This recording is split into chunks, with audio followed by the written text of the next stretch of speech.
And for our November event, we thought it might be interesting just to take a look at the local food scene in Ottawa. And I wanted to get a panel together which would paint a picture of the diversity of people involved in Ottawa's food system, and to ask them to speak each for about 5 to 7 minutes about their work and some of the opportunities and challenges associated with local food that they face.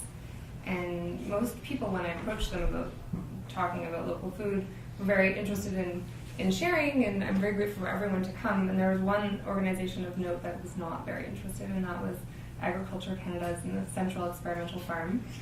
And when I asked the Central Experimental Farm about their local food programming and their youth employment opportunities, and they basically told me that no one had ever asked them about local food, ever, in 5 years in the time that she worked there. And the manager apparently had never had anyone ask them about local food, and he had been there for like 30 years. So, I mean, God, I don't know why anyone would think that this huge farm in the middle of the city would maybe be interested in that. So our federal institutions have a long way to go, but not if the people up here have anything to say about it. So I'm going to introduce Juni Berbatov, who is the, say wave, hi. She's going to go first, and she's the founder and owner of Credible Edibles, which is a restaurant and caterer in the Wellington Village area of Ottawa. And I really badly spelled her name, so I have to apologize to her for that. Next is Heather Hossie. Hi. She is the coordinator at Savour, Ottawa, and she also works at Just Food and Community Economic Development. And then Geneviève Leblanc is going to talk to us about the year she just finished at the Vegetable Patch, and she'll explain that. And she's also the co-director of the Otesha project. And McKeen is the owner of McKeen Metro in the Glebe. And Colleen Ross is a farmer and the women's president of the National Farmers Union. So we're going to have a Q&A. I'm going to keep you guys all to 5 minutes. Should I do anything really wrong? Okay, we're fine. We're starting. Okay. Okay, thank you very much. Do I need to use the microphone, or is that good? Can everybody hear me at the back? Yeah. Okay, great. So thank you very much for inviting me. Thank you to Young Urban Professionals. It's very exciting to be invited to speak on a panel about a topic that I'm so passionate about, which is food. Not just local food, but all kinds of food. And I'm very pleased to be able to come and share the perspective of I would call a fledgling enterprise focusing to some degree on local food, as much as it is possible to do that in Ottawa. And I'll speak to some of the challenges that I've experienced. But I'll tell you, first of all, Credible Edibles is what I call an eco-cafe and catering company.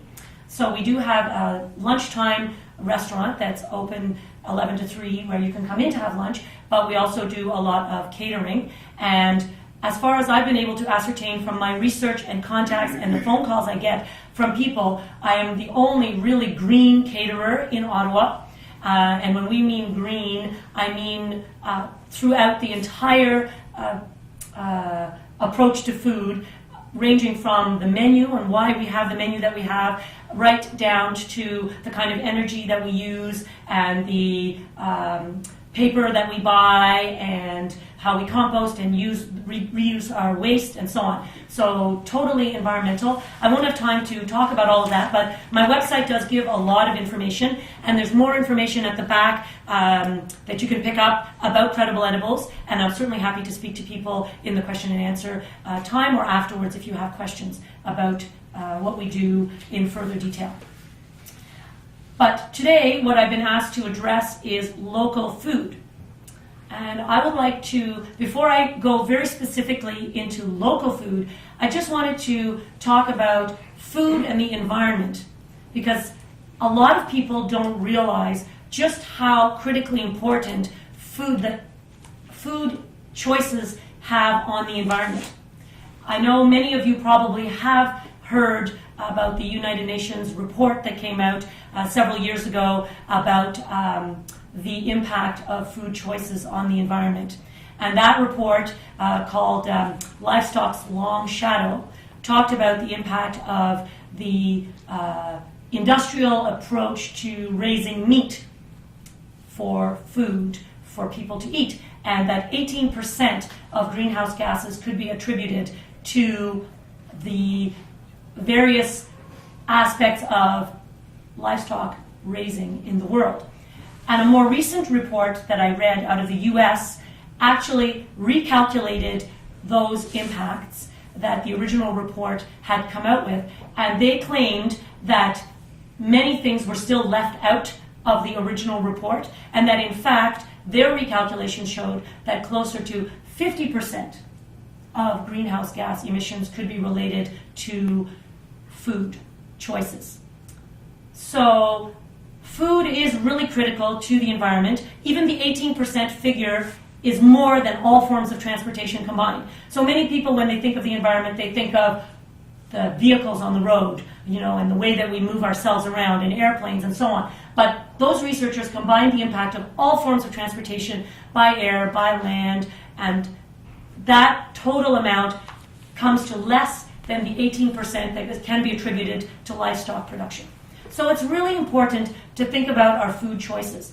And at Credible Edibles, I like to talk about green food.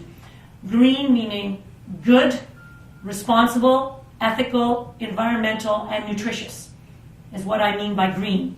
And so there's a lot more to it than just local food. Local is really important, but there are many other factors that you have to take into consideration when you decide, is this food green or not green?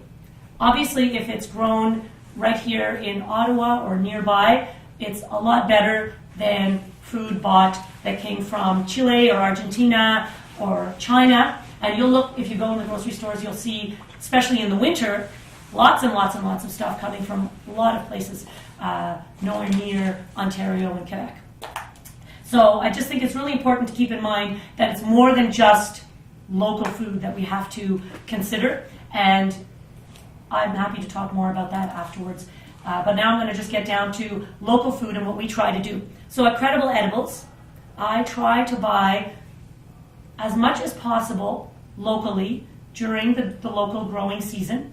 I do belong to, I'm certified by Savour Ottawa, which guarantees that a certain percentage of the food that you have in your food establishment is local. And they do come in, I can attest to that fact, and they look through your books and they actually want receipts. So when you see that Savour Ottawa logo, that is your guarantee that we are not just saying that we're buying local food, but that we actually do, and we have had to prove that, and we'll have to prove it every year that we're buying from local farmers. And I realized in the process of certification that their rules are very stringent, and it's not enough for a farmer to just say they're local as well, because they go and certify the farmers. So if the farmer says they're local, but they haven't gone through the certification process, you have to make a judgment call about whether you think that's credible or not. But we are now a member of Savour Ottawa, and we proudly display the logo so that all our customers can see that, in fact, we do commit to buying locally. The problems or the difficulties with local food are, first of all, it's very seasonal. So even as of this week, I was already having some difficulty finding certain winter or late fall foods locally. So, we think of, for example, squashes as being something that grows here and that you should be able to get locally.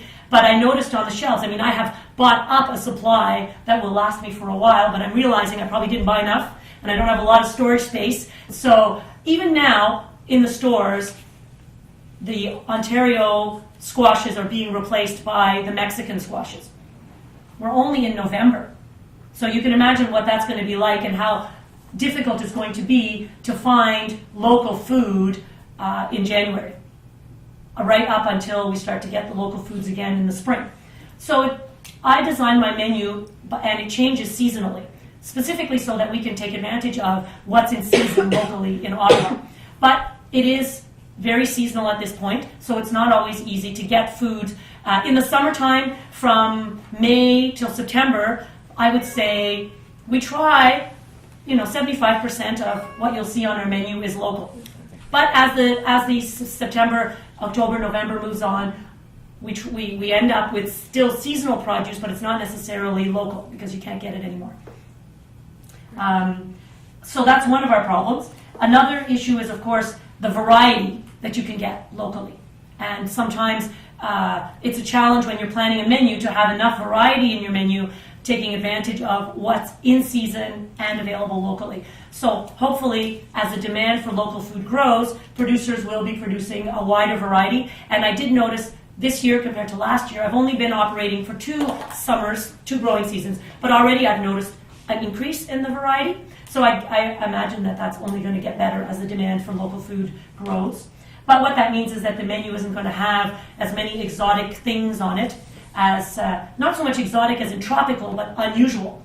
You know, we can grow lots of things in Ontario, but there isn't as much choice. Another one is that often focusing on buying local is more expensive, especially if you want to buy local and organic. And when your competitors are not doing it, it's obviously very difficult to do it and charge the price and the customer feel like they will pay for that added benefit. So that's been a real challenge because in our neighborhood, you know, there are very few. If you look on the Savour Ottawa website, there are, compared to the number of restaurants in Ottawa, there are a tiny fraction of us that have Savour Ottawa certification. So we're really competing against all the places that are buying their food as cheaply as possible. And that's really difficult to do because customers don't always understand the difference and the fact that you are paying a premium for those products. And so those are the main challenges, but the opportunities are that, of course, we're new and there aren't many of us. So hopefully, as consumers, if you start to look for that and you vote with your wallets and you go to the places that are making that effort to serve local food and they do have certification, so that you know that they're not just saying that, because I do know of a few restaurants that have the word local, but they're not Savour Ottawa certified, and they may just be, it's a buzzword, so you really need to know who is and isn't doing it, and I highly recommend that you would be looking for the Savour Ottawa logo. Otherwise, really, those other places have chosen not to go that route for whatever reason. So that's all I'm going to say for now. I'm going to hand it over to somebody else.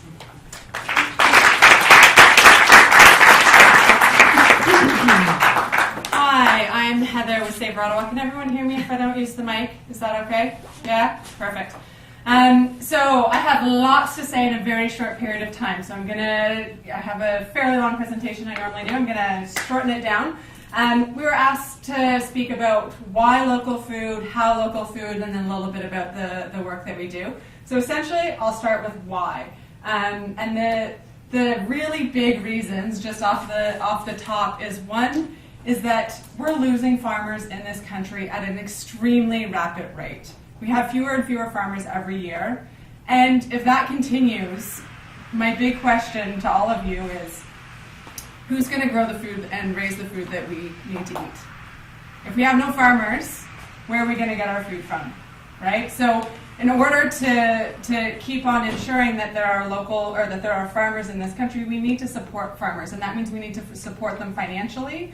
And a really great way to do that is by supporting your local farmers. If you're putting money into farmers' pockets, they're much more likely to continue farming because it's a viable profession for them where they can have a stable, well, not necessarily stable, but they can have an income that, you know, is viable and will keep them wanting to farm, and maybe their children wanting to farm, and maybe young people wanting to get into farm because they see it as a viable profession.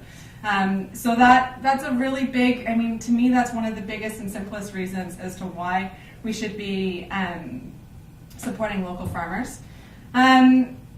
The other big one that I wanted to just touch on is, does anyone remember the ice storm? I don't even remember what year it was in. 99. Everyone always knows. I never remember. And the city pretty much shut down, right?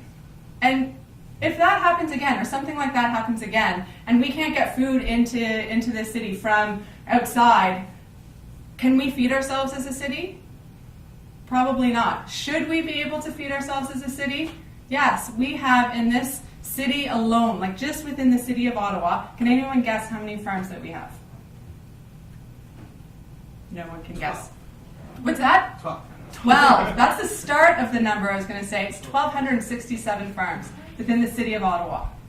We have more farms in this city than the next 5 big cities in Canada combined, because we have such a large agricultural and rural area as opposed to most cities. And that's just the city. That's not including all of the counties that surround us. There's a huge potential for us to be able to feed ourselves in terms of the agriculture in the city. The vast majority of those farms aren't feeding into the local system for a whole slew of reasons, which I won't get into. But if we continue to support local farmers in this region, it's possible that some of those farms will start to feed into the local system, which is really, really important. So those are the big whys that I'm going to start with. I'm going to move into how. There's lots of different ways that you can support local farmers. The ones that are really obvious, farmers markets, CSAs. I don't know if people have heard of CSAs, community supported agriculture, where you're buying a share of the vegetables or meats or whatever it may be at the beginning of the season, and then you get a weekly basket throughout the seasons of fresh vegetables or meats or whatever it may be. That's another really great way. Community gardening, growing your own food, taking workshops on how to grow your own food if you have a small balcony out front or a front yard or backyard or whatever it may be, and if you don't have that, joining a community garden. And one thing that I often talk about is cooking forward, and it's a different way of thinking about how you're cooking your food. It's thinking about, rather than saying, I want to make this tonight and this is my plan for my meals for this week, and then trying to fit local food into that, it's saying what's in season right now, and then deciding what you're going to cook for that meal based on what's in season. And if that means that you need to go to a farmer's market or find out what's available seasonally, that's the way that you do it, as opposed to trying to fit often a square peg into a round hole in terms of, I really wanted to make this, but I can't find carrots in June. Well, because there aren't carrots in this climate in June here. So that's another thing to think about. And then just quickly, I don't know how much time I have left, but 2 minutes. All right, I wanted to talk about our program. Judi did talk about Savour Ottawa, which was great. I just wanted to mention a little bit more what it is. I don't know if anyone has seen these posters. In fact, I might just pass them around. No, I won't, because I can't get back up with the skirt on. That's great. So those are farmers that you see, or farmers posters that you see at farmers market. And Judi, as Judi had mentioned, all of the farmers that we work with are verified as local farmers, so that they have a third-party independent verification of their farm. Someone going on and ensuring that what they're selling is in fact being grown or raised on their farm. And then we carry that through all the way through the program. We have restaurants that are part of Savour Ottawa, and we have retailers as well. And each of those, every member that joins Savour Ottawa is verified. So as Judi has mentioned, it's a percentage of the product, and that was set with the restaurants and the retailers. They set it based on what's realistic in their establishments at this time. And the idea is that that's not static, that's always going to be increasing. As the supply in this region increases, the amount of local food that we expect to see as part of this program in restaurants and retail locations is also going to increase. So those are some of the farmer posters, some of the things that you'll see at restaurants. You'll see, like Judi mentioned, a big Savour Ottawa sticker in the window. Same at retailers, there's big signs. And there's stickers on the Savour Ottawa products indicating which products are locally. You might also see this at the restaurants. This is a farmer booklet, and it has the farms that the restaurant is supporting in this booklet. So you can, and one thing that please pass those around. I really suggest, as consumers, one of the biggest and best ways that you can support local is start asking for it everywhere you go. Every restaurant you're in, say, well, which local farmers do you work with? Have you heard of the Savour Ottawa program? Are you part of that? And start really talking about it, because they will listen to you. One thing, and maybe Jim, the retailer, can confirm this, but I had heard from someone who worked in the retail industry that retailers often, and this was the really big chains, but they often said, if one consumer comes and talks to us about something that they're interested in, we assume that there's 1,000 behind who are too afraid or haven't made the time or whatever to talk about it. So we would take it really seriously when we hear one person asking for this particular product or this type of product or whatever it may be. So talk to your retailers and ask them about local food, and Savour Ottawa program, or there's this farmer that you know, can you get their product there, that sort of thing. That's really important, and I think that pretty easy to do in terms of the restaurants and the retail stores that you're eating at. 1 minute. I also just really quickly wanted to touch on Just Food, because Just Food is a nonprofit that works on the local food system and does a whole lot of work. The Savour Ottawa program is just one component of it. There's also the Community Gardening Network, so if you want to start your own community garden, there's workshops on that, or if you're looking for a community garden, you can hook up with them because they work with all of the community gardens. There's we have a municipal policy project. We've been working for over a year now, almost going on 2 years, on a municipal policy project where we're doing grassroots consultations with various sectors across the city and looking to propose that to the municipalities to get different food policies implemented. So we're really going to be asking for consumer support on that as we start to push council. So it's something that if you guys are interested in, we would really like some support on, and you can find out about it through, we have an e-newsletter that goes out once a month. You don't get any more email than that. There's no spam, there's nothing, but it just talks about all of the different food events, activities, things going on around a local food system, or the local food system here. So it would be really fantastic. You can find that on our website if you want to sign up for that. And I just have one more thing that I'll say. We also have if anyone out there is ever interested in farming, we do farmer-to-farmer training programs as well in the off-season, January to March. And they're really fantastic workshops and there's some for people who are just looking to get into farming. There's folks who are very experienced in farming, all sorts at various different levels. So those are a few of the things that we do at Just Food in Savour Ottawa. And I'll leave it there. Oh, and before the next person comes up, I just wanted to say, many of these folks are Savour Ottawa members. Colleen, Jim, and Credible Edibles. So, very excited. I'm sorry. She will be soon. So, my name is Geneviève Leblanc. Can you hear me in the back? And I have studied in agriculture and international development. And I've been an urban gardener for about 12 years. And in the last couple of years, I've been wondering how I can make a living by farming in the city. The city is where I want to live right now, and is where a lot of consumers are. So I've always known there's been an incredible amount of green space in the city, especially in people's private backyards. So 8 months ago, I met Jesse Payne, who founded a business called Vegetable Patch. And Jesse was going to have a baby in May, so he was looking for partners to take over the business for the summer. So myself and my business partner and friend, Kirsten, decided to jump on board, and that's when we became urban farmers. So Vegetable Patch creates relationships with private landowners. What we do is we use part of their backyards, and in exchange we provide them with a bi-weekly basket of vegetables. So the minimum size lot that we're looking for is 1,000 square feet, but of course we take much bigger than that. And we do all of the maintenance of the garden, so ripping out the grass, planting, harvesting, etc., etc. So this past year we had 11 lots that were spread throughout the city, and we had about altogether about a half acre in cultivation. So the vegetables that we grew were sold at the Main Street Farmers Market, and we also had 20 CSA baskets, so 20 shares of vegetables were given out to families around the city on a weekly basis. Once in a while, our produce was also found their ways to local restaurants, so Credible Edible and Bridgehead. So I'd say all in all, this past season was a success. We had about 150 offers of land. People that wanted to loan us either their balcony for us to put a couple of pots of herbs, to a 90-acre farm that was available to us. So out of these 150 options, we chose 11 lots. Our produce was almost completely pre-sold.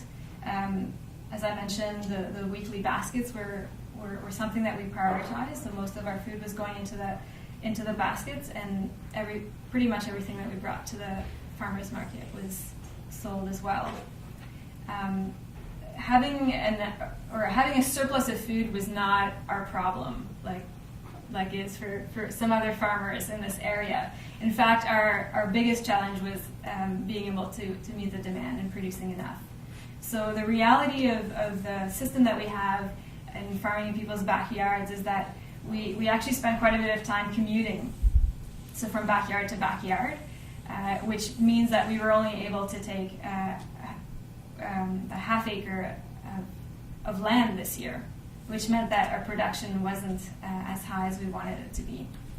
You can produce a lot of food in a half acre, but in our case, a lot of these lots were tilled in the spring, and so we had some soil fertility problems and some shade and that sort of thing. So to answer the biggest challenge question, I would say that's where our challenge was this summer. One thing that we did grow well this summer, and pardon the cheesy metaphor here, get ready for it, but was we grew relationships, and especially with like the eyes rolling back,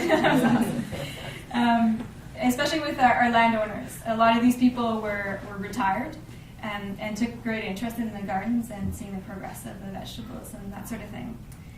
One particular woman is 86 years old, and she invited us to come and visit her backyard and wanted us to take the entire backyard. She didn't want any grass. She felt it was just too expensive to mow the grass. So we decided to take it. It was in full sun, beautiful lot, and she would often come out to the garden and just hang out and chat with us while we were working. And this one day, she was standing in the middle of the garden and just chatting away. And at some point, she told us that her husband had a vegetable garden in that same spot. He had passed away 10 years ago. And at some point in the conversation, she just stops talking, and she looks up at the sky, and she tells us that she feels like her husband is now looking down on the garden and is super proud to see it be a vegetable garden again. Another landowner that we farmed in her backyard, she made a deal with us at the beginning of the summer. She said if we provide her with fresh vegetables, she's going to provide us with fresh cookies. So farming in the city also gives us a ton of opportunities to engage consumers with where their food comes from. One afternoon we were working, really concentrated, weeding carrot patch or something, and we hear, hello. We kind of look around, there's no one there. Continue weeding, hello. Kind of look around and then look all the way up, and from the second story of this high rise that's adjacent to one of our gardens, there's this guy just barbecuing and really taking interest in what we're doing down there. And he was asking questions, is this a community garden? So we proceeded to explain or yell out what vegetable patch was and exchange emails and that sort of thing.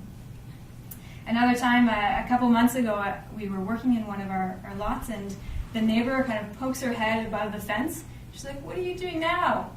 And she could clearly see that we were digging something up from the soil. And we said, well, we're digging up potatoes. We're harvesting potatoes. And she's like, potatoes grow in the ground? So there's an incredible amount of education that can take place in this line of work. So looking ahead to next year, can I drink for 10? 1 minute. Uh-oh. Looking ahead to next year, we're going to be splitting the business. So my business partner Jesse will continue with backyards, and I'm looking to consolidate the farm into 1 or 2 large pieces of land. So I'm looking for some serious patch of grass or field or whatever in the city, either in the unused schoolyards, seniors' home, private company, municipal land, Parliament Hill, beside the cats. So if you have any ideas, come and chat with me. But just to finally answer the question of why buy local food. So imagine going to the dentist to have your teeth examined and your teeth cleaned by a machine. Or imagine the way that to consult your doctor would be to do a conference call with 150 other of his patients that had the same symptoms as you. Imagine never meeting these people and never developing a relationship with them. These are the people that you trust the most with the most intimate parts of yourself. So we often refer to these people as my dentist, my doctor, or even my hairdresser, or my dog's hairdresser. But do we ever hear my farmer? Not very often. And to be honest with you, that worries me. To think that as a society we prioritize relationship building with our car mechanics, but not with the people that grow our own food, is something that concerns me. I personally want to know the people that are growing my food. And the only way that I can do that is by getting to know them and by buying local food.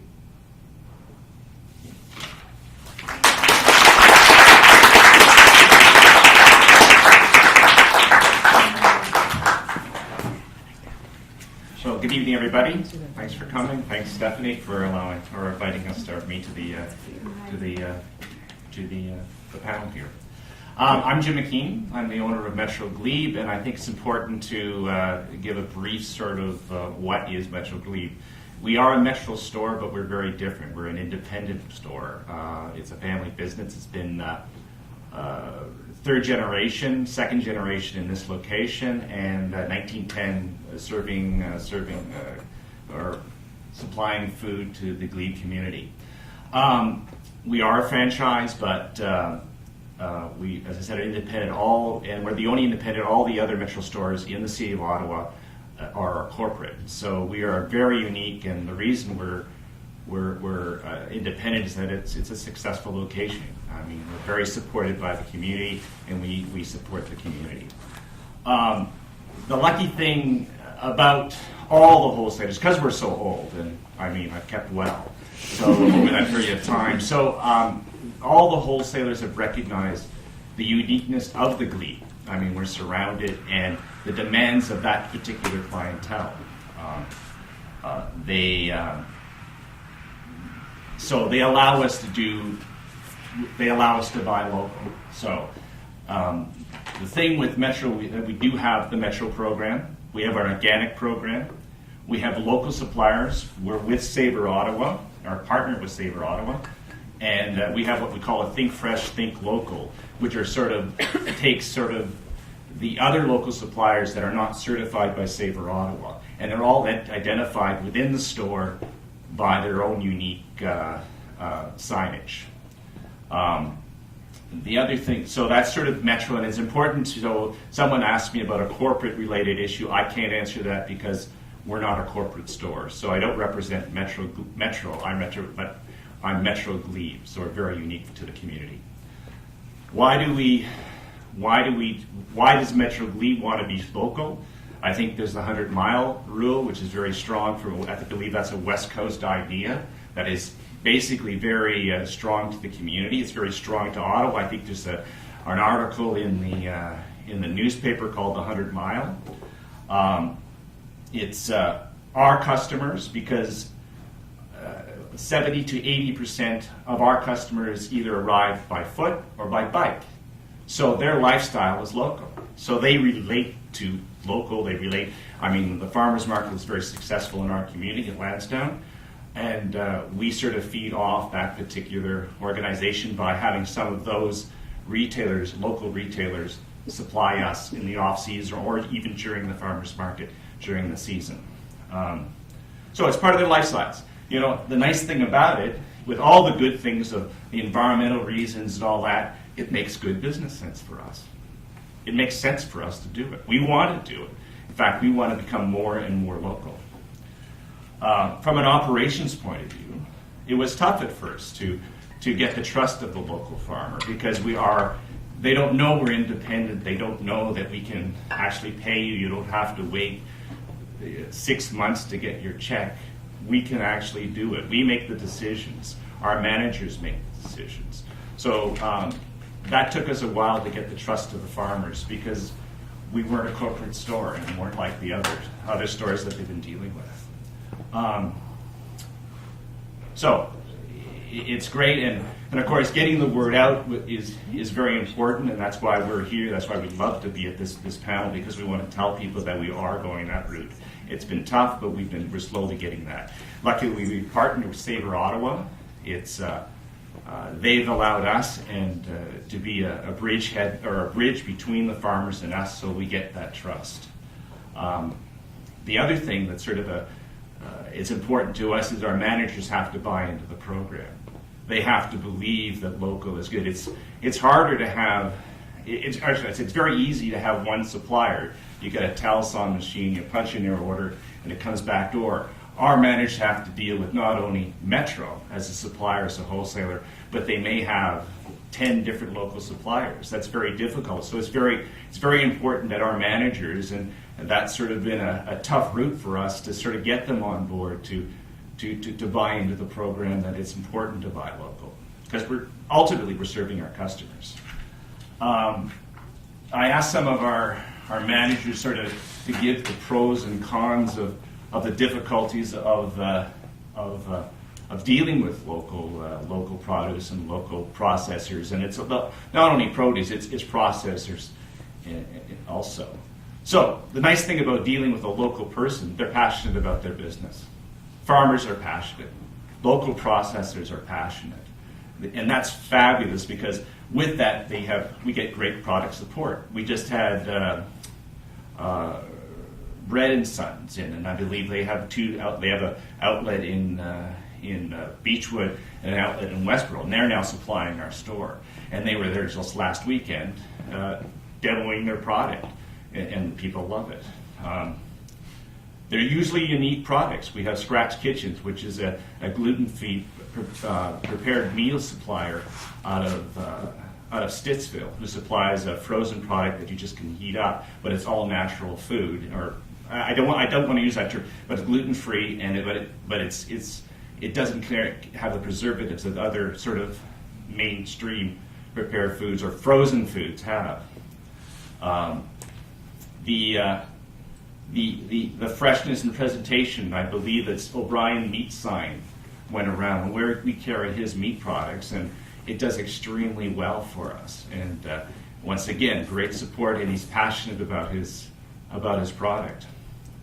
And once there's a success in the store of a local product, probably the biggest thing that's great about it is once they know artisan breads, Stardust, they're our biggest category in the bakery department. But what got that was word of mouth, because they demo. And once we have a success in that category, it's amazing how it gets eaten up. So the cons on it. There's a lot of talk about the premium on meats, a premium on produce. We don't really get that. There's a $4 or more sort of per kilo premium on the meat category, and I'm going to suggest it's about $1 and maybe a premium. It doesn't really affect it because, like I said, I think the Glebe has bought into the program, and they understand the importance of supporting the local food organization or the industry. The only thing, in contrast, I was at a dinner party last night out in Canada, and that's the first, and I'll tell you, it's the first time where I heard at the dinner table where people were sort of complaining about the premium. And I had not heard that before, and I'll be totally honest, I had not heard that in our community. Because, like I said, they understand that there has to be a real value to make sure that the local industry survives. There's a lot of reasons. I think the restaurants, the growing season is the seasonal products, and the problem what we find is that because people have come to, you can get strawberries 365 days of the year, correct? It's coming from everywhere. And people, the mindset of people, sometimes it's very difficult when you run out of a product to explain, well, it is winter. It is, it's not going to be local. And so that's a difficulty. Once they get it, they get it. And it's just a question of having a knowledgeable staff that sort of explains that to individuals. The meat category, we're in competition with the restaurants. So we don't get sort of the beef tenderloins or the sirloins of that category because it's quantity and basically I guess there isn't enough produced, so that sort of category sometimes we suffer in. The biggest problem with the processors is there's packaging, there's labeling, nutritional information, ingredients, a huge issue. We're the Metro store, so we have to comply because we're going to get audited by Health Canada, which is fine. But some of that becomes difficult for some of the smaller process because there's a cost to it. So what happens? There's a lot of categories we'd love to have, but they just can't afford to go through this package. But they could sell it at a farmer's market or some other smaller store because they're not going to be sort of under the microscope.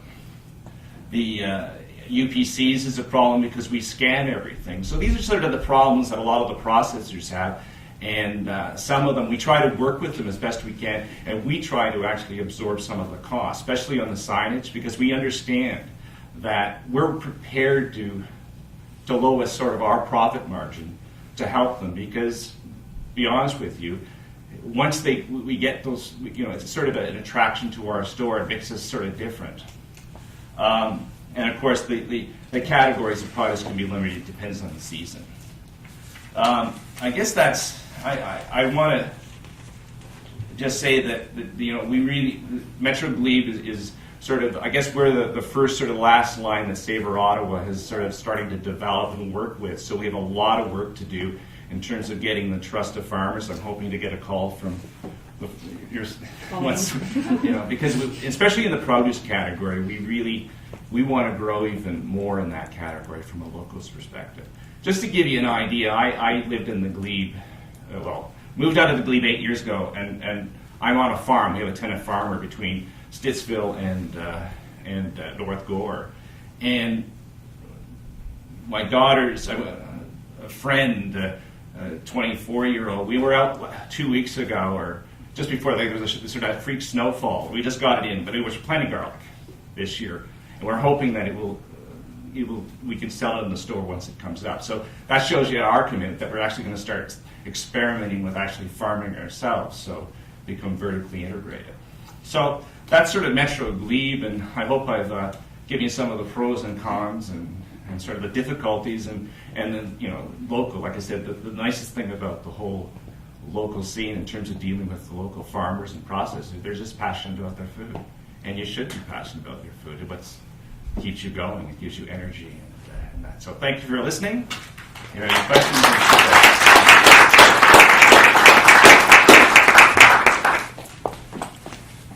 Good evening. I'm the cleanup hitter here. My name is Colleen Ross, and I own and operate a farm called Waratah Downs Organic Farm. I'm not the women's president of the National Farmers Union. I was the past women's president, but I am on the local council of the National Farmers Union here in Ontario, and I'm on the national board of the National Farmers Union, and I'm on the national executive of the National Farmers Union. The National Farmers Union is a social justice organization. It's an accredited farm organization here in Canada. The alternative farm organization in Canada would be the Canadian Federation of Agriculture, which has far more members than we do, but people join the National Farmers Union by choice. They tick a box, they send us their membership fee, and we use that money to do advocacy work. We do work at the local level, we do work at the federal level, and we do work at the international level through an organization that we co-founded, which is called La Via Campesina, which is a indigenous farmer, peasant, fisherfolk organization with over 500 million members around the world. And I just came back from working at the United Nations Convention on Biodiversity as a delegate for La Via Campesina. It does really important work.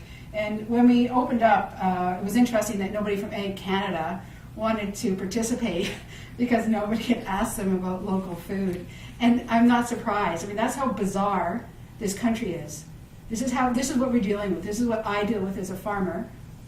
And this is what we deal with as an advocacy organization of the National Farmers Union, is Agriculture Canada and our members of parliament that are elected to represent us actually really screw us over. and I have years of experience in this, in that they have a mandate. It's their mandate in Agriculture Canada is more trade and more technology as a solution for poverty and hunger, and as a solution for farmers in Canada. But if you look at the stats, Canadian farmers have been losing money for over 20 years. And the only reason we can keep on farming is because over 85% of the farmers in this country have off-farm jobs. So we're subsidizing food that goes on the plates of Canadians. And even though we are exporting a lot of food out of our country, we are now net importers of food because we can't keep up. And farmers can't keep doing what they're doing without being properly, adequately compensated for the work that we do. And we don't want to have to work off the farm. It's absolutely ridiculous that we run these highly productive farms and then we have to go and work off farm at the same time. We're holding down 2 full-time jobs. I recently quit my job because I have a really great farm. We've built up our farm. We're certified organic. We're also certified through Local Food Plus. There's been a Local Food Plus, sorry. And Savour Ottawa, there's a little Freudian slip there. And because we are really good farmers. My husband is John Weatherhead. He's an excellent soilsman. I've been farming for almost 30 years. My husband's been farming his entire life. You don't just make farmers. You know, I raised 3 kids, and my oldest daughter, Jessica Weatherhead, is now co-founder of Roots and Shoots. She's working with Roz there, and Roots and Shoots Farm. So you actually often raise farmers because being a farmer is something that's intuitive, it's very knowledge-based, it's passed down from generation to generation. You know how to smell and feel and move on a farm. You know how to handle cattle. There's so much nuancing. You don't just try farming for a season and then say, oh, it didn't work. And we have to really be careful about talking about gardening and talking about farming. There's a difference. Farming is production agriculture. Like, I feed myself, but I'm also in the business of not only growing amazing, nutrient-dense, safe, healthy food, but I'm also in the business of selling that food because we have a mortgage to pay, and I need to make sure that my farm is there for generations to come, and hopefully my children one day will take over that farm, or I will pass that farm on to another responsible person who wants to farm it. Unfortunately, what we've had today in Canada as well is a lot of farmers have adopted technologies that have been really bad for them and bad for the environment, such as genetically modified organisms. And one of the reasons that farmers have adapted them at such a high rate is, there's a couple of reasons for that. A, farmers don't want to appear as Luddites. So when they're sold these new technologies that are cutting edge, they will embrace that technology just to stay ahead of the curve, or so they think. But there has been no net return to the farmer. And it's been really hard on the soil. And actually there's been an increase in chemical use as a lot of weeds and other plants that are growing in those fields are becoming glyphosate resistant. Glyphosate is the key ingredient, or the active ingredient in Roundup, which is used to spray these crops that are called Roundup Ready. So farmers have embraced these technologies because when you're busy working off the farm, maybe in the oil patch or working on the main roads or as a teacher or whatever, it's really difficult sometimes to farm when you're also working off the farm. So with these Roundup Ready crops or these genetically modified crops, you plant, spray, and harvest. Well, you can do that on the telephone. You can phone the contractor, and you can still have a crop in the ground and grow a crop and have it harvested. Even though you're losing money, at least you've got a crop in the ground. Because farmers are really, we have so much pride, especially the male farmers. It's very competitive. You don't want to appear not to be farming. And you can grow a really nice looking crop and not make any money. But that's one thing we have in this country, can also be a curse, is we have access to credit. So farmers are carrying an incredible amount of debt, including myself. So meanwhile, I grow really great food. I also have to sell food. And what we need as farmers, and I farm 200 acres, certified organic. We're now doing well enough that we're actually employing people. We employ students, high school students. We have university students. Funny enough, I have some university students from University of Guelph and also University of Saskatchewan who've come to work for us, who have been studying agriculture and are in their 3rd and 4th year and have never worked on a farm. And they're going to graduate with a degree in agriculture and have never been on a farm, never worked on a farm. And that's really interesting for me, because I also graduated from the University of Guelph, is to have these, I call it University of Monsanto now, because they get so much funding from the chemical companies. And they come here and they actually have no idea how to work. And farming is really, really hard. The failure rate is really high. It's not something you can just morph in and out of. It takes a lot of dedication. And we've had some students who've come and work for us and are learning what it is to actually be a farmer. I would encourage anybody who is interested in farming to take on an internship over the summer. We do hire interns, and we pay a very small stipend. People live on the farm, they live with us, and they work with us all week. They experience working in a greenhouse, working in the field, and going to market. All aspects of farming, right from the seed right through to the end product. I really encourage that. I agree that farming today is so much about relationships, and part of that relationship is being consistent. I grow a product that's highly perishable. When I have a new customer, especially a wholesale customer who's ordering volume, I'm growing to meet that demand. And then if suddenly they stop ordering from me, I'm screwed because they found it cheaper somewhere else. It's really about communication and having that relationship. And having consistency. I'm consistent in my quality. If it's not what you want, I want to hear about it and I want to make it better, but I want you to be consistent with me and faithful to me, and I'll do the same for you. We sell at farmers markets. We're at Lansdowne Park and we're at Main Street. We also have a small community-supported agriculture, and we wholesale and we sell off the farm, and we sell to some restaurants, including Zen Kitchen. You might know it. It won the Restaurant of the Year award. And I would say at one time this season, about 80% of their menu came from our farm. But when I sell to them, I also want them to do something for me. I want to see my name on that menu. I want to see my name somewhere in that restaurant, because it is a symbiotic relationship. I'll promote them, they need to promote me, because we're trying to grow something really important here, which is a local sustainable food system in Ottawa. And in order for that to happen, we need to really work together. But what we need also is the political will in this country to support the work that we're doing, the work that I'm doing, the work that my daughter Jess is doing, that Roz is doing, that Geneviève is doing. We need the political will. But right now, politics are really undermining the local food system. They are pursuing bilateral trade agreements, which are not really great for farmers. There's a multilateral trade agreement through WTO, which really broke down completely over agriculture, because you can't trade food for pens, you can't trade food for cars. There's no political will really to do anything around climate change or the environment, because so many countries have tanked economically. They're not going to risk doing something to save the environment or do anything about climate change at the risk of the economy. And I just came back from Japan at the UN meeting for the Convention of Biodiversity, and it was really disappointing to see how corporate interests have really infiltrated the United Nations. So the whole process around responsibility and social justice and human rights has really been fully co-opted by industry, and to be witness to that is pretty disheartening. So I just want to challenge you again, and Geneviève had mentioned it, is to know your food and know your farmer. Food is not just something you buy, it's actually an investment. You buy nutrient-dense local food. You're not just supporting the local farmer, but you're also doing yourself and your family a big favor. And you really are trading your palate.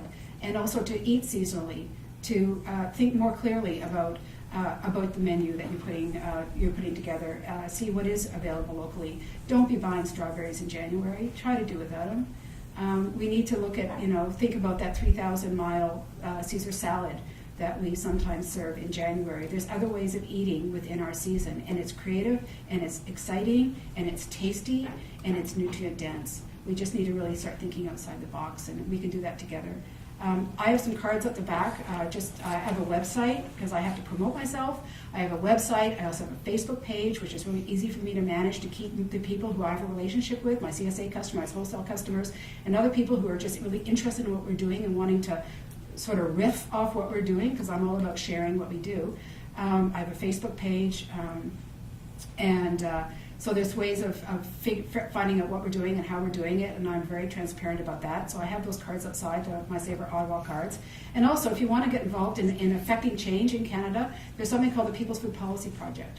And I have some cards up there as well, in English and in French. And I've been a part of starting this People's Food Policy Project, which is pan-Canadian, involving Indigenous peoples, eaters, consumers groups, and farmers, and fisherfolk, to talk about what sort of food system we want in Canada. We're developing a suite of policies that will be presented to the federal government. And they're open, and it's open for everybody to participate.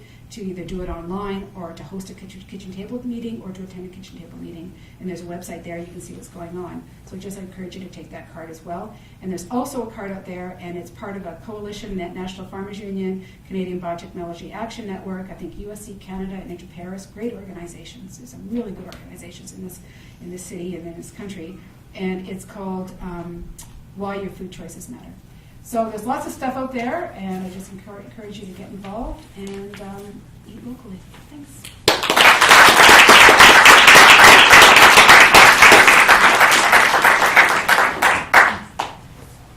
Thank you very much, everybody. That was really great. I think we'll just open up the floor for questions.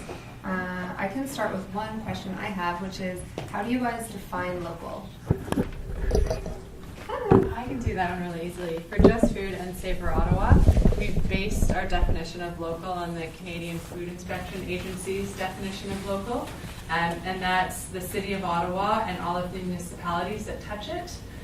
So that's Stormont Dundas, Glengarry, Leeds Grenville, Prescott Russell. So essentially it becomes Eastern Ontario and Western Quebec, the Outaouais. So it's going as far as, like, it's going up through Renfrew County, Renfrew County, past Pembroke, as far as Frontenac. So it's essentially, it becomes almost a radius. It almost looks exactly like the 100-mile diet or 160 kilometers in terms of the distance. So that's how we define it. We use the Savour Ottawa guidelines in terms of what we define as local. Great. Anybody have a question? Okay, on the far left. Yeah, it seems like one of the big problems with local food or other sustainable foods is the price difference between it and conventionally grown food. And it seems like perhaps that price difference is there because of the subsidies to the large cereal crops and soybeans and that sort of thing that are driving the cost of a lot of staples down quite a lot. And so the rest of the food has to kind of compete with this artificially low food prices. So I was wondering if perhaps the woman from the National Farmers Union, what do you think about that? Do you think that subsidies are a problem? We're not subsidized in this country. I keep hearing about subsidies, and I'm a grain farmer. I grow soybeans and grain, and I've never received a subsidy. We're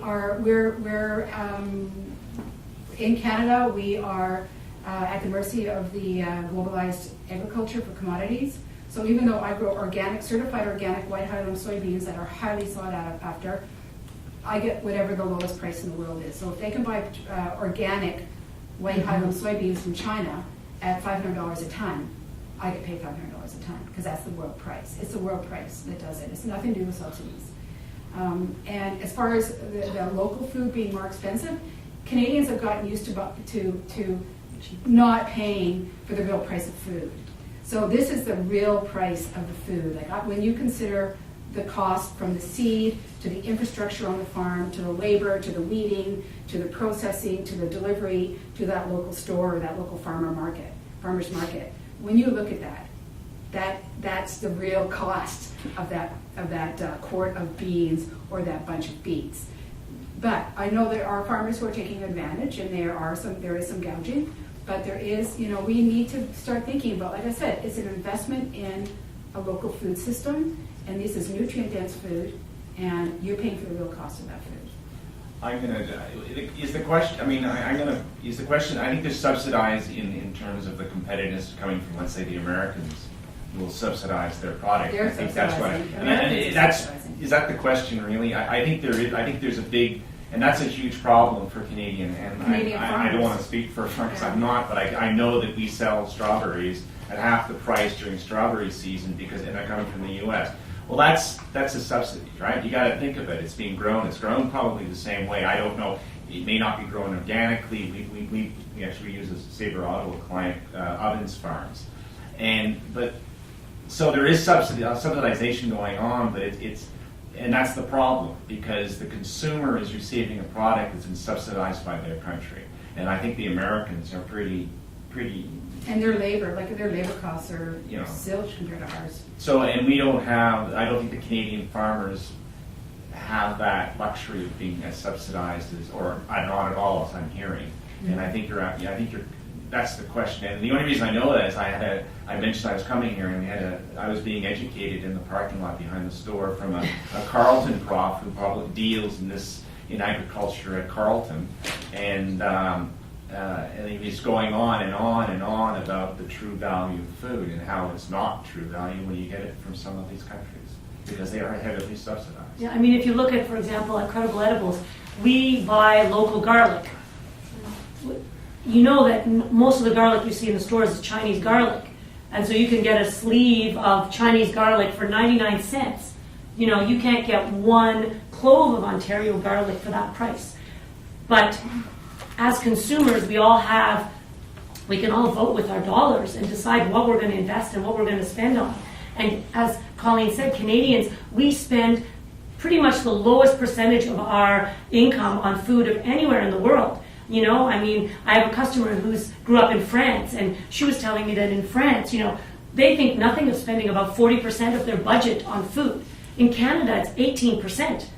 So that's what becomes a real challenge for all of us is, you know, consumers are used to paying very, very little for their food, and as long as the vast majority of restaurants in Ottawa, for example, are buying Chinese garlic, they're reducing their costs dramatically because they want to be able to sell their food for a lower price because that's what people in Ottawa expect to pay for whatever. So, you know, we can complain about subsidies in the big picture, but as individuals, we all need to make a commitment to what our values are and consider buying that Ontario garlic and supporting an Ontario farmer. And I can tell you that one clove of Ontario garlic is going to go further than an entire head of Chinese garlic.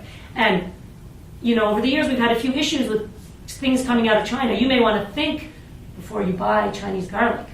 You know, you might want to ask those restaurants you go to whether they're buying Chinese garlic or Eastern Ontario garlic and get them thinking. Add one little small piece and then we can move on to another question, but just the percentage of money that Canadians spend on their food has decreased dramatically over the decades. Like what we used to spend 40 years ago in terms of the percentage of our income and what we spend now is a fraction of it, and we need to get back up there. And so that is my challenge, and I echo what Judi was saying to everyone, to look at a way that you can fit it into your budget, whether you start to look at, you know, I'm going to do, there's a project out of Toronto where they're saying spend $10 on local food a week. And if everyone in Ontario did that, there would be millions of dollars going into the local food system that wasn't there before. So if $10 is what you can afford in your week, then do it. If it's $50, then do it. But set something so that you can start to implement that or figure that out in your budget. At the far back, Leila. I was just wondering if any of you can speak to the nutritional value of, I'm assuming that locally grown food that doesn't have to be transported as far would be better for you. It's probably not picked as early. I don't actually know anything about the science. Do any of you have anything to say about that?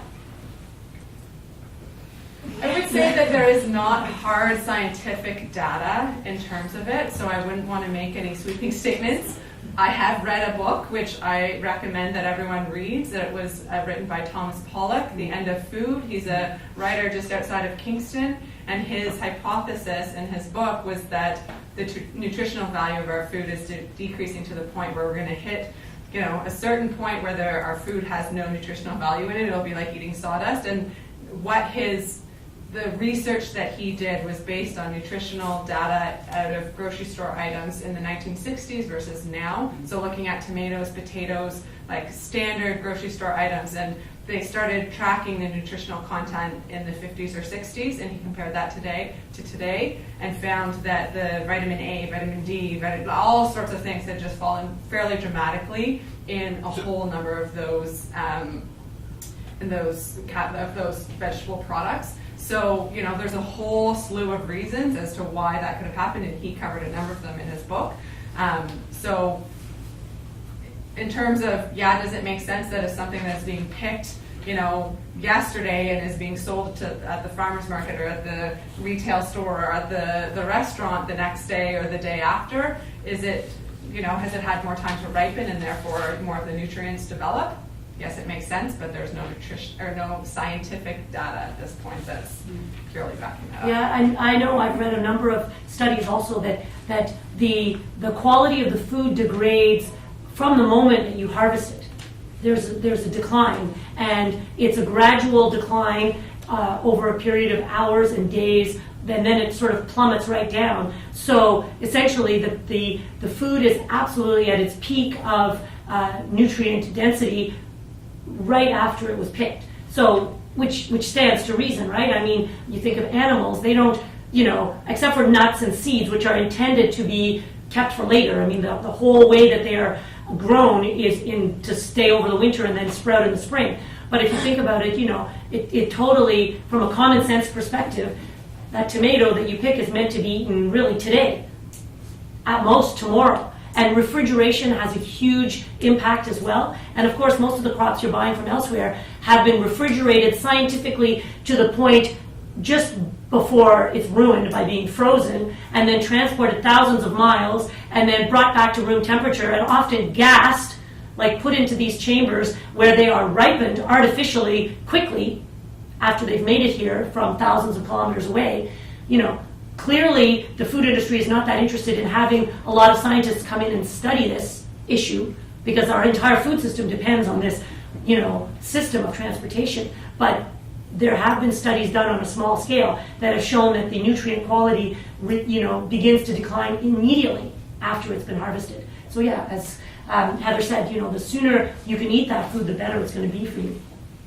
And that's not even going into the quality of the soil, right? I was going to say, yeah. I mean, this is why it's important to know your farmer, because good farmers, and my husband's a soils guy, and nutrient-dense, excellent soils grow nutrient-dense, excellent food.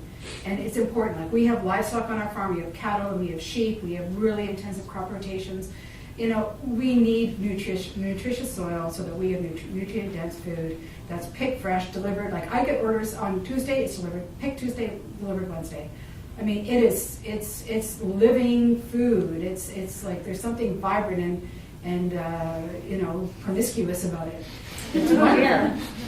Okay, next question. This guy here.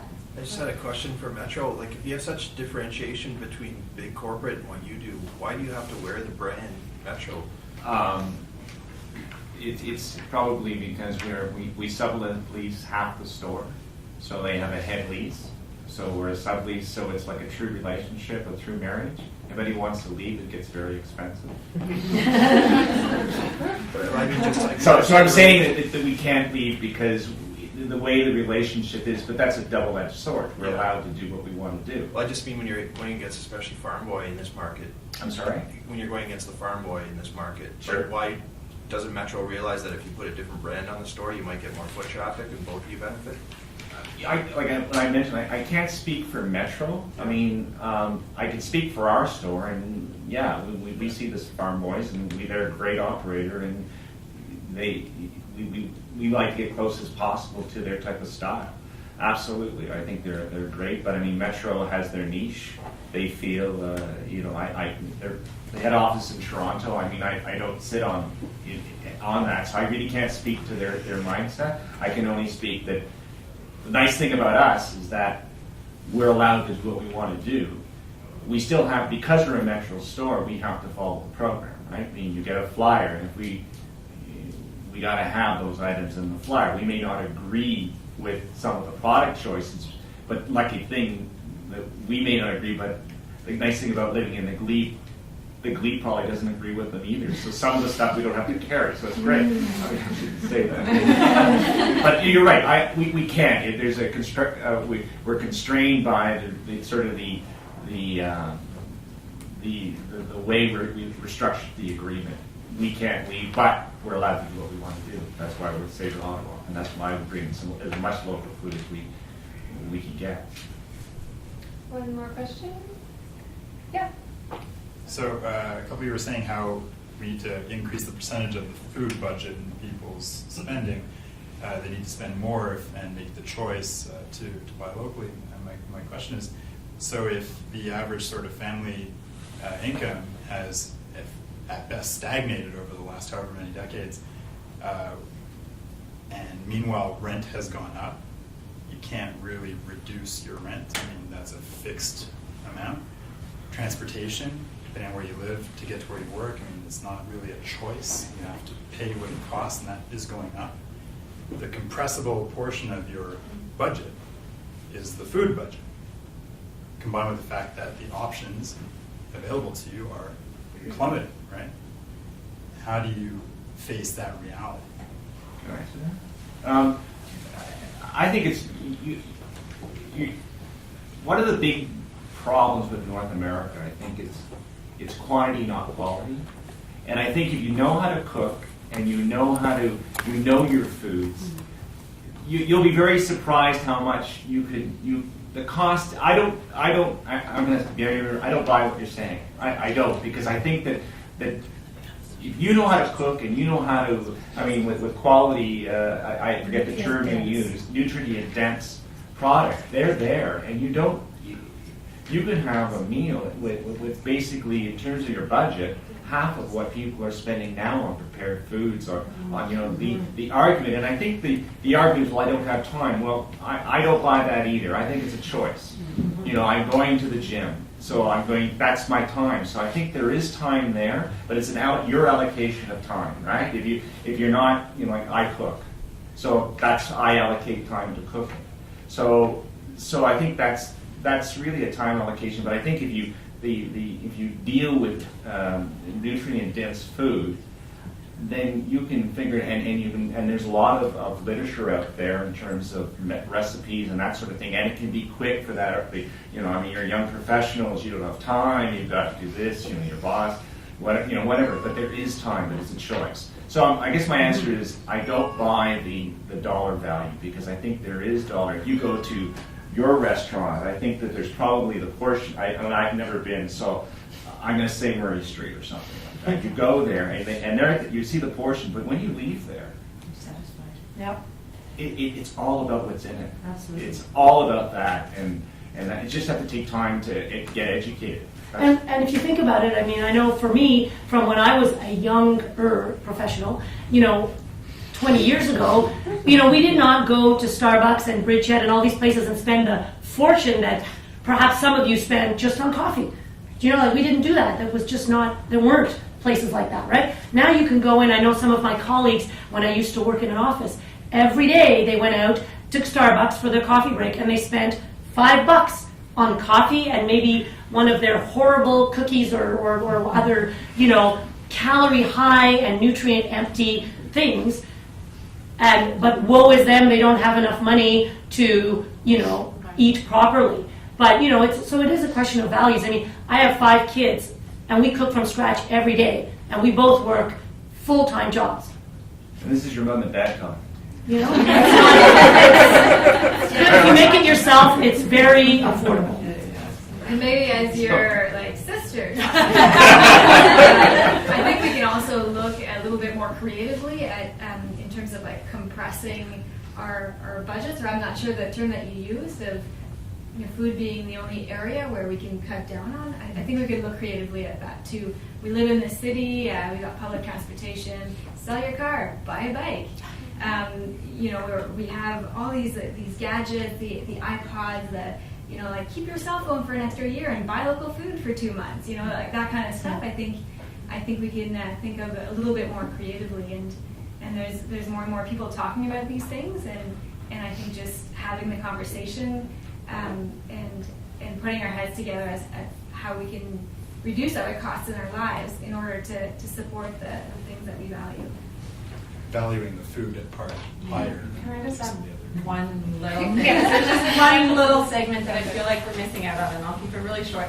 I just don't want to lose the fact that there are people in our community who cannot afford good, nutritious food, and I think it's a valid point in terms of there are people in our community that can't afford it, and there are things that we do collective kitchens, where that's people coming together and buying in bulk and preparing food in bulk with good, nutritious food. So that's one way that can happen, but also community gardens is another way that people can grow their own food. It's as local as it can get. It's good, nutritious food. And also encouraging people to buy stuff in bulk and can it maybe. So buying a bushel of tomatoes is going to be, from a local farmer in season, maybe less expensive. So and you can can that, save it through the whole year, so you can get that food. So just to keep that in mind, that there is that population that can. So it's 7, but there's other questions. So if people want to leave, they're free to go. But I think, if people are happy to keep answering questions. Okay, there's a question at the far back. Is there any effort being made to grow local tropical fruit? Because I really like bananas, avocados, all those sorts of tropical fruits that aren't available year-round here. Well, trade is as old as human beings, right? Like there was a spice trail, and through West Africa, and it's not so much about trade in food; it's about redundant trade that really farmers have a problem with, and has really destroyed agriculture worldwide. Is dumping, like selling grain for grain and beef for beef and pork for pork, and importing lettuces and strawberries and corn into Canada during our season and screwing Canadian farmers over. That's a problem. So I think what we need to do, though, like my partner is from Australia, from Queensland. He's from the tropics. He's addicted to citrus fruit.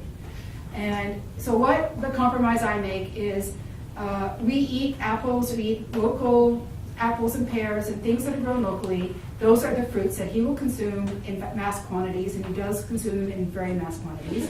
And then he can have a little bits of citrus, but not having citrus, which is what he was used to. And I had to wean him off of like copious amounts of citrus. Like he'd eat 5 oranges a day, not a problem.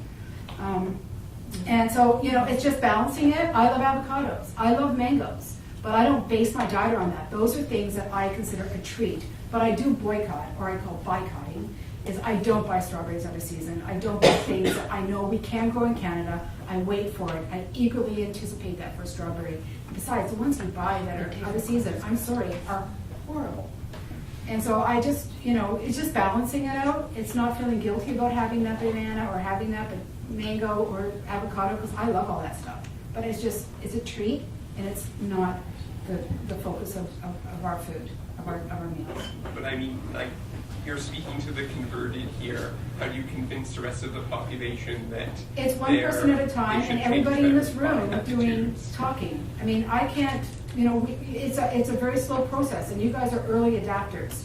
And the people who buy off me and buy off Geneviève and buy off Judi and are shopping at the Glebe and are part of Savour Ottawa, we're early adapters. We're really leaders in this. But it's up to us to talk to people, and people are becoming more aware. And also, as Canadians become more obese, as diabetes increases, as cancer increases, and the age of people who are contracting cancer is going down, people are starting to wake up.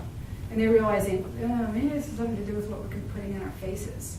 So, there is more and more happening, and we need to just make people aware and have parties and serve local food and local beer. Like, drink locally, too. It's awesome. Celebrate food. And, anybody who's traveled, I just came back from Japan, where you eat locally. Miso, eat local rice, eat local fish. I eat too much fish in Japan. We need to do that. If you've been to Europe or other countries, in India, they eat their local food and they celebrate it. Every day is a party at our house, even no matter how dirty and tired we are. We do like Judi does, is we cook our food, and we have awesome food. We have the ingredients. We create a meal, and it's fantastic every day, and it's easy. Yeah. I just was in DC last year, and Michelle Obama has a vegetable garden at the White House now, which I was like, this is a radical act. But that's her main agenda is like nutrition issues, because the U.S. has huge, maybe we do too. But okay, yes. I just have a kind of open question. What do you think about the byward market selling like really industrial food as local? Because one time I asked a lady, where is your food coming from? Oh, the same place as anywhere. What? You're not supposed to be a farmer to be in a farmer's market? And so I'm asking you, what do you think about it? So there's a long history of the Byward Market, and I will go into it, but I'll make it very, very short. In 1994, the Byward Market, the Byward and Parkdale Market are the two public markets. They're run by the City of Ottawa. So they're the only two public markets in Ottawa. And the Byward Market has been around a long time. I don't know the exact date, but in 1994, they tried to introduce a bylaw that would regulate and only have local farmers selling at the Byward and Parkdale markets. That is the only case that the City of Ottawa that I understand has lost. The Byward Market, Parkdale Market lost that battle. The standholders took them to court, whole long protracted story. And so the Byward and Parkdale markets essentially lost control of being able to regulate who was selling in those markets. So there was a lot of resellers there, and they're the first to admit it. There was a lot of people buying out of the Montreal terminal, bringing the food here and selling it at those markets. In 2008, there was legislation passed at the province that would allow the City of Ottawa to reintroduce a bylaw here that would allow them to regulate those markets to a greater degree. And they got that passed at the end of 2008. So they're allowed now to really support local farmers in both of those markets in terms of having different prices for getting real farmers in there, in terms of how much they're paying for the standholders. There's more signage allowed, so anyone who's not a local farmer is not allowed to use the words local. They're not they have to have origin of the product labels on it saying where it is, that sort of stuff. I know it doesn't always happen, but it is certainly getting better there. In fact, to be an AF1, which means you're a real farmer in the Byward and Parkdale market, you have to be verified through the Savour Ottawa program now. So you'll see for the real farmers, they'll have their Savour Ottawa poster up.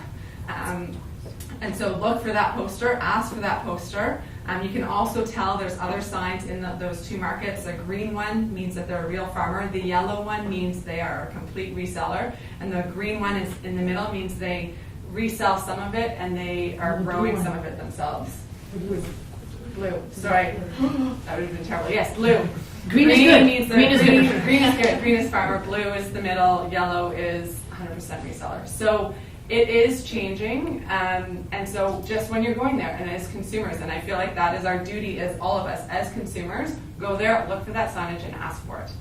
Because they know that, and we've been doing a lot of work in terms of being able to get that out there so people know that that's what you need to look for. And I think you'll probably see a big change next year. I noticed already Parkdale Market, where we are located and where I buy most of my food in season, that there were some new farmers this year that were local, and some of the old, like people who've been there forever, the ones who are selling bananas and avocados, several of them had big for sale signs. They are clearly getting out of the business of it because it isn't worthwhile anymore, because they have to pay twice the rent of the local farmers.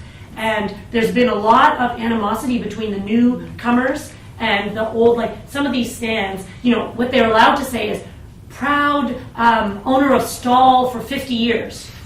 So clearly at one point, their grandparents were probably farmers. Today they no longer are. And there's a lot of animosity. So the newcomers really need your support. Because it's really tough for them. They are not welcome in these places. They are seen as taking away the jobs of these other resellers. So by you shopping there and you asking and you rewarding them for being a local farmer is huge. And I think next summer, my sense is, at least at the Parkdale Market, we're going to see a massive change. And I think the majority are going to be now local farmers next season, if there are enough farmers around to sell it. As a farmer, every time you go to a farmer's market, it means you're leaving the farm, and so we do 2 farmers market a week. We do Main Street and we do Lansdowne Park. And the reason we do those 2 markets is because they are farmers only. If you don't grow it, you can't sell it. And I don't want to go to a market where I have to compete against a reseller. And people are coming to those markets specifically because when you come into my stall, you're meeting is either myself or my partner or people who are working for us or our kids who are at that stall. So you're talking to the farmer, and we can tell you about our soil, we can tell you about everything about the farm, and we can even tell you how to cook it if you have to. But so I only go to, and I'm sure Geneviève would be the same, I only go to a farmer's market where I'm not competing against resellers. It's too much work. It's just, farmers markets are so freaking much work. I just can't stand there all day and have to compete against resellers. Sabrina? First of all, this panel's excellent. It's really great to hear from people from a really wide variety of backgrounds. I also would say about the preach and converted, it's true, but I I feel like I've learned something. Next restaurant I go to, I'm going to ask about Savour Ottawa. It didn't even occur to me to do that, and I think it's great if everyone else here can commit to asking, because I know we all go out and we're young professionals, so we spend our disposable income at restaurants and things like that, and we should be asking them too, because that's a really good point.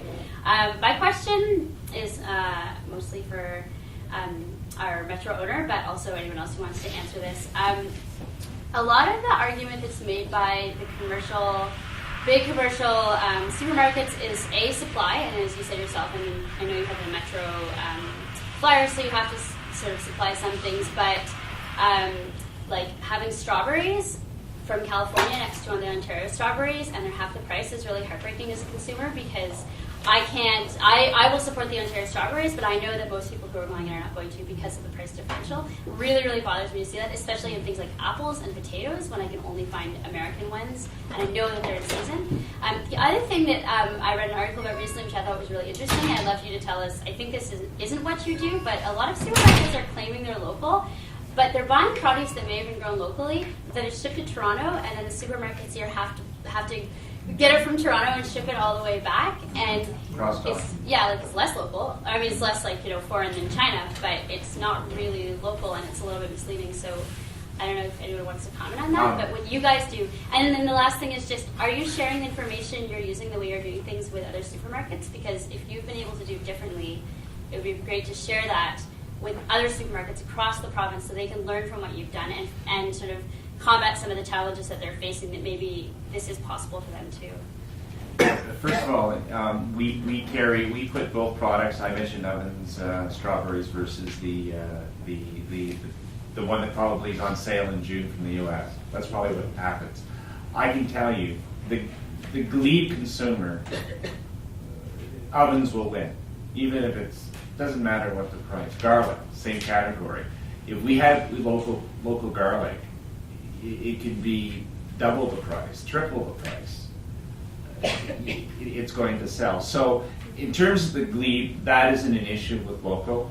O'Brien Meats, it's such a success in terms of the meat category. It is so, but I'm saying it's $4 a kilo more expensive than the Red Grill that we have, but people understand what they're getting. They understand the product, and that's the biggest thing. That we're lucky that the Glebe consumer is educated in food. In terms of the cross-docking, I think it's the problem that I guess that they feel from an efficiency point of view is that they'll ship it to a cross-dock, and then whether it be National, Metro, Sobeys, they feel it's more efficient to the cross-dock, and then it gets shipped to the store. So yeah, it's taking longer to get to the shop. Why I think it's efficiency. I think it's just more efficient to do that, as opposed to because then the orders are actually compiled at that Metro warehouse or National grocer, which supplies Lost Superstore.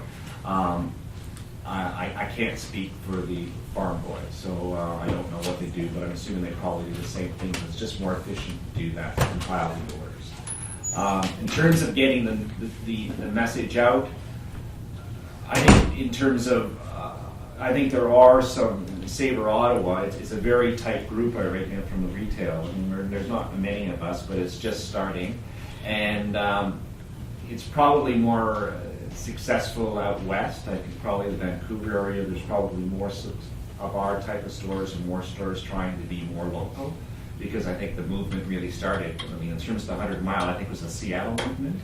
I'm not sure, but it came from the West Coast anyways, I believe. So I don't know if I've answered your question, but in terms of we haven't been dialoguing with other stores. In terms of dialoguing to my head office, they're growing. I mean, I'm just a weird store to them. I'm a problem. Well, no, I don't think I'm a problem because we're successful. So I don't think we're a problem in that sort of sense. I don't know if I've answered all your questions. There's about 4, I think. You have. Yeah, there's a lot. Yeah, no, I just think it would be great to be able to, if there are other stores that are like yours even, to really connect. Well, there's with them Country more. Grocer. There's 7 Savour Ottawa Yeah. retailers at Oh, this great. point. They're Yeah. on the Savour Ottawa website, savourottawa.ca. You can go there, you'll see their whole profile, their picture of Jim and different store owners. But I can tell you, I think someone wanted them. There's the Country Grocer, which is in Mooney's Bay. There's McKeen's, the Herb and Spice on Wellington. And I'm going to forget something. The Manotick Butcher, which is a butcher that's all local in Manotick. Aubrey's in the Byward Market. The Piggy Market in Westboro. And there's one that I'm missing. Rainbow, thank you, yes. So Rainbow, which is on Richmond Road. So those, and they're all independent. And frankly, for the next little while, that's what you're going to see, because there is, I don't have a lot of connections with the other ones, but it is a lot of, it's purchasing from the headquarters, right? It's like you're being told this is what you buy, and so there's not the room We're to be not. able to purchase. No. But from the other big grocery chains, that's my understanding, is that there's no room to be able to buy directly from local producers. So that's my understanding. Just to give you my manager, they were going to send us a shipping of wrapping, Christmas wrapping paper, and he emailed the store manager, said, "Don't send it. We sell food only." Now, we do sell some other things, but I mean that was so. When I said managers have to buy in, they're buying in, but it takes time. You can wait the time. No, I don't go too long either. But just from a comparative perspective, we talked. People have said a little bit about Vancouver. I used to live in Vancouver, and during my time there, that was sort of when one of the municipal policies within Vancouver related to public land use for agriculture. And so maybe if anyone has any examples of exceptional groups or policies at the municipal level in Canada that have succeeded in other cities that might be of interest to Ottawa, that would be interesting to hear. I don't know if there are any things that come to mind. Well, do you know Wayne Roberts? No. Wayne Roberts, right. Well, there's the Toronto Food Policy Council, and they've been pretty effective in influencing, I think, institutional purchasing within the city limits of Toronto, within the GTA. If you look at I think through the City of Toronto website, you'll see the Toronto Food Policy Council.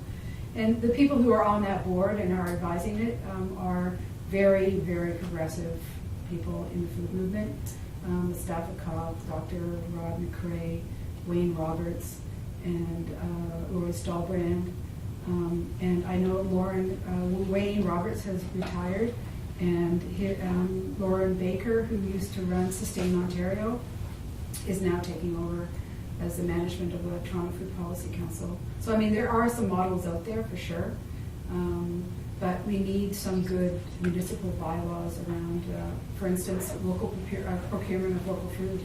That the City Hall needs to start serving some. Wouldn't it be great if Ottawa City Hall was Savour Ottawa?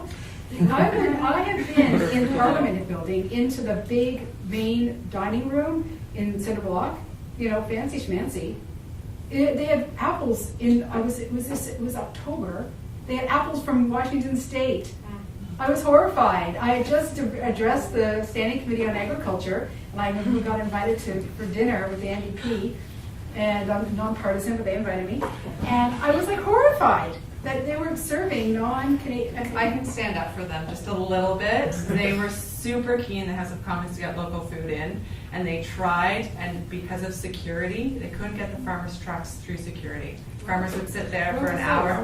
This was a couple of years ago. They would sit there for hours before they would let them through. And of course, who a farmer, let alone anyone, wants to sit there in security for hours so that they can sell their product? So they gave up. So that's but they could have an off-site. I just wanted to add just a little bit to the stuff around the municipal policy project, if I could. Another really neat one is the Manitoba Food Charter. They did fantastic work across the province, so you can just Google that and find out more information about it. But we are working on this municipal policy project, and we really would love support. So to have folks, like when we start to roll these out and present them to council, it would be really, really helpful to have consumers supporting that. So if you could sign up for the newsletter just so that you can see when that's coming out, it would be super helpful. And I had something else around that. Email Yep about that, and I'll make sure that it's sent out. What's that? Our distribution list is almost 800. Email us and I'll send it out. Yeah, absolutely. That would be great. I could do that. That's the other thing I was going to add. Sorry. Around the municipal stuff is that what happens when we're trying to get stuff through is we really do look to the other municipalities in the country to see what they've done. So around like community gardening, community gardens, we managed to get $75,000 from City Council every year to put into development of new community gardens in the city, and that was based on being able to look at what we have here and what other municipalities are doing across the country and say, look, Ottawa, you're brutal. You're brutal in this. Like they're doing this in Edmonton and Winnipeg and Vancouver and all of these other places. So we do gather that information, but it's very based on a specific project. So like the urban chickens, at some point that'll come up, and then we'll look at, Halifax is doing, Vancouver, all of these other places, and say, okay, Ottawa, you're brutal. And that is what really puts the pressures on the politicians when you're able to show that all of these other municipalities are doing it and they're really lagging behind. Then they're like, okay, they get embarrassed into doing it. So that's really helpful. Yeah, there's Mine's another question. I'm just adding to this. Yes. I live in Toronto and I've worked in the sector for a while and worked with lots of people that you just mentioned. And I'm sure that Food Policy Council is in really big danger right now because of the recent election results. So voting is really important. And I was also just going to say that Markham has a local food procurement policy if you're looking for an example of policy. Josh?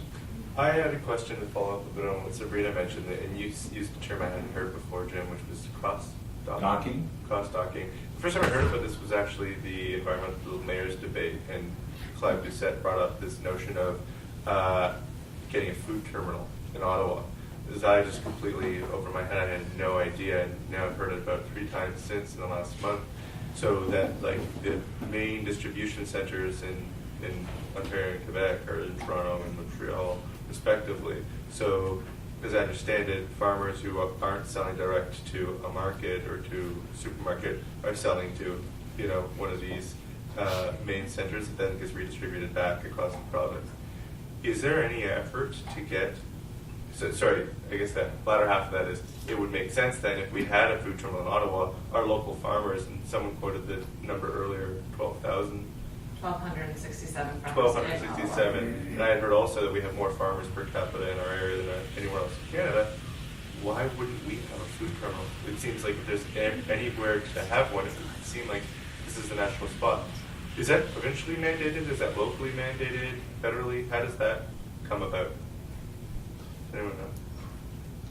I'm just going to guess that it's probably financially. Yeah, it's the It's corporations. probably a financial thing. I don't know. I mean, I'm just speaking my thoughts about it. I mean, from having it, I mean, that is one of the biggest problems, I think, and the hurdles that the processors and the farmers have is really distribution. That's a huge cost, and it's timely. I mean, you just mentioned that they stopped going to the hill because they had to wait, or they couldn't. And that's for us too. When we have the back door, and we might have 3 trucks waiting. I mean, and that's the farmer has to get in and back to doing what they're doing. Their time is so valuable, and they're not doing the volume that maybe that particular the truck that's coming from Metro that's supplying us from a cross dock from their terminal. I mean, when I say cross, they're coming from, they're bringing the product in from Toronto, putting it at, I think it's Bantry, which is just off Innis Road. And that's where the product sits. And then it gets split into, we share our load with Island Park. And so there's 2 loads going. Meanwhile, they might have one going to a larger. So it's really a terminal in itself to a certain extent. So I think it just comes down to there's how many millions of people in Toronto, and so that's the ideal place because it's more economically, it's feasible to have that large terminal there. And let's face it, the bulk of the product is coming from Southwest Ontario because the farming community in terms of tomatoes, in terms of farming. You just look at the Stratford area, which is sad because it's getting eaten up by the urban sprawl. But we talked about Lancaster out of Hamilton, which was all farmland at one point, but we're losing it. But anyways, that's another story. But I feel like we're all quite tired and hungry at this point. Oh, sorry. No, not no. I'm Talking about food. Is that kind of fine? Does anyone have like a burning question? Okay, one I'm last just going to add one more thing about the examples of municipalities that are doing good things. So Markham, like somebody mentioned, is doing a local food procurement, and they get it through Local Food Plus, which is kind of like the equivalent of Savour Ottawa and Toronto, but it's local and organic. So they're buying, I think right now it's 10% of their food from them, or they've got a certain percentage that they're buying through Local Food Plus at Markham. And another really good municipal example is the region of Waterloo, and their public health department is working really closely with their planning department, and they've got a really comprehensive food systems plan for the region that looks not only at things like supporting farmers through farmers markets and community gardening and connecting people to their food, but also in terms of land use planning, so that when they plan for new developments, they're considering people's access to fresh food, and so that we're not creating more food deserts and areas where it's just not possible for people to access fresh food, and then making it easier for things like mini markets if there's just a few small stands of local producers that want to sell, or different options to connect people to local food more easily. So they're a really good example. Great. Okay, well, thank you very much for coming, everybody.